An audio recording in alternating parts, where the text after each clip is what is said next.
What's up, guys, and welcome back to Jobsite Conditions right here on Deco-Crete TV. My name's Jeff, and on today's episode, we're going to show you guys how to color and stamp concrete using integral color. This is going to be a step-by-step video covering dosage, finishing, and stamping, so stay tuned and you're going to learn all about it.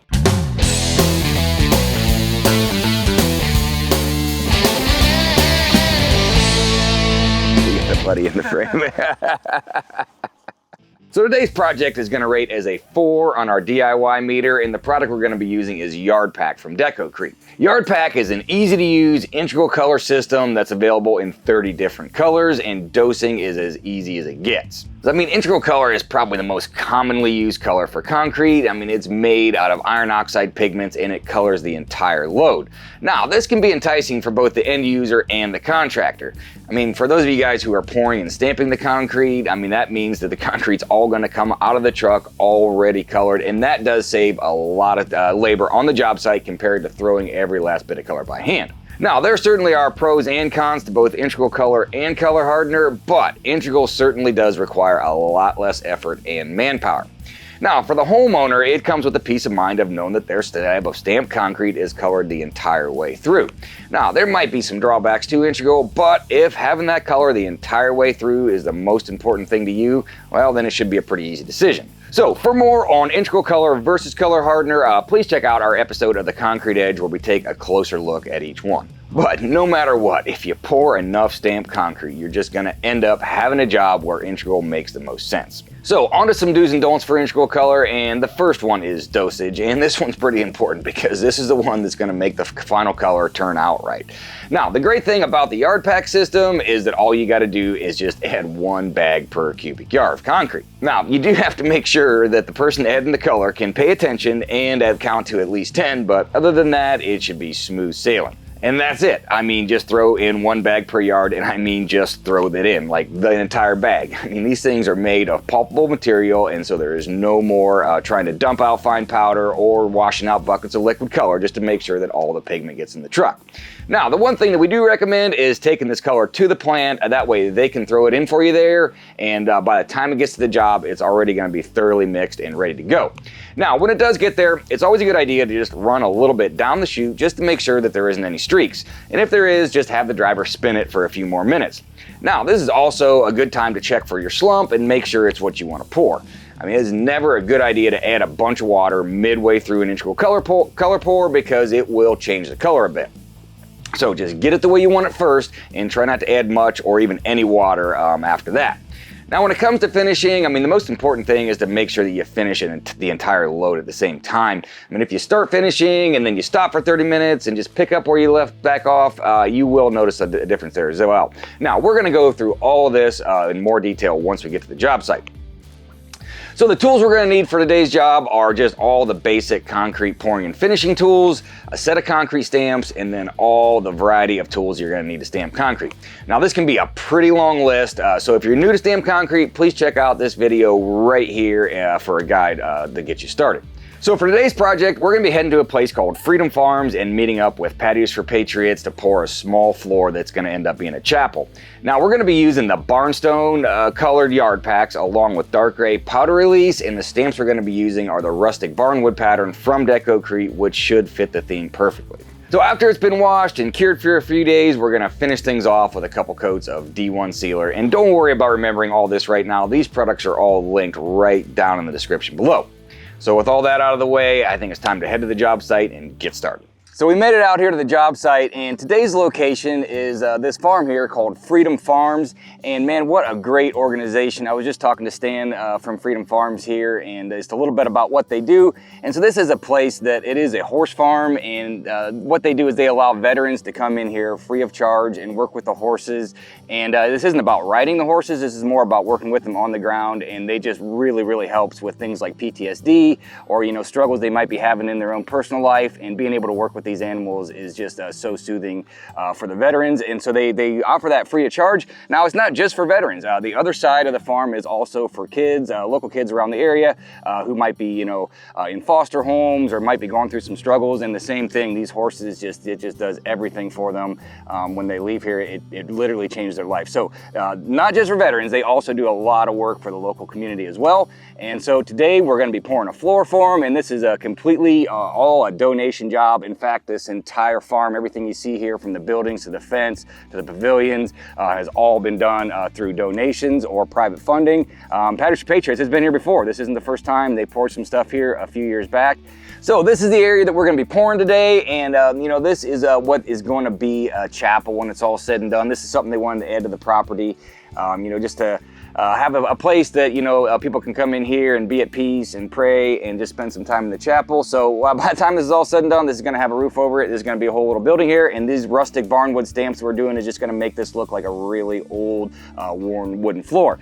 So we do have a little bit of prep work to do here. You can see we need to just smooth out the grate a little bit, snap a couple chalk lines, set one little form at the door, and things are ready to go. But the color is already at the plant. It is being dosed as we speak, and that is just so important when it comes to this stuff, is that if it's at all possible to get to that color to the plant, that way it's going to show up, the concrete's already going to be the right color.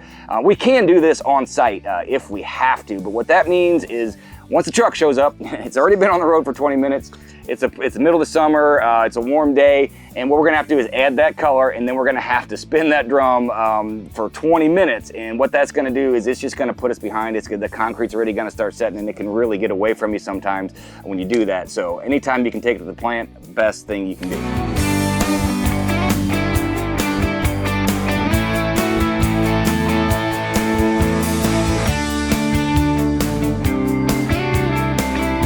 Now, when it comes to finishing, there are a couple things to keep in mind. Now, we are going to finish this, we're going to bull float it, but then we are going to finish it with a steel trowel. And the important thing here is that we just kind of do it all at the same time. I've just noticed that, if you, with the integral color, if you just finish half of that load and then you stop and you wait 20 minutes, as in, it wasn't quite ready yet, you're just always going to see a color difference there. So, wait till it's time to finish and then just go ahead and try to finish the whole thing. If you did start finishing and, you went like 5 feet just to realize it just wasn't quite ready yet, honestly, the best thing you can do is just let it go, but then make sure you refinish that area at the same time as well. It's just that timing on troweling integral color. It can create some differences, so you don't have, one area looking way darker than the other one. So we got this thing all poured out, we've got it all bull floated, and that's always gonna be the first step, no matter what kind of finish we're putting on this concrete. And again, today's job, we're gonna stamp this stuff. So there are a couple tools that we'd like to have for this that might be different than your daily stuff, as well as this would be the same if we were doing exposed aggregate. Some people might even do this on broom jobs. So as far as the timing of it, we're just looking to finish this right about the time we, stamp any concrete or when it's about time to start brooming. But we do like to use steel tools for this, and so we got, a nice steel trowel for our edges to make a nice slick finish on this first. That way when we stamp it, we're just gonna get a more crisp impression.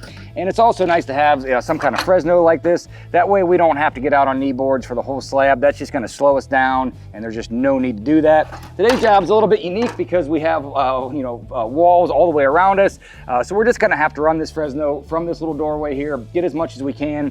And it's always important to do that first before anybody gets on the edges, because that way, if we did all the edges first and then ran the Fresno, then we might make a mark with the Fresno that we have to take out the trowel. So always want to just Fresno first and then follow it up on knee boards. But the whole key is that we just only want to use knee boards and get on there where we absolutely have to, just so it doesn't slow us down. We could also use, if we need to, on a summer day, this is pretty important, is to have some float lights like this that we can set right on our Fresno.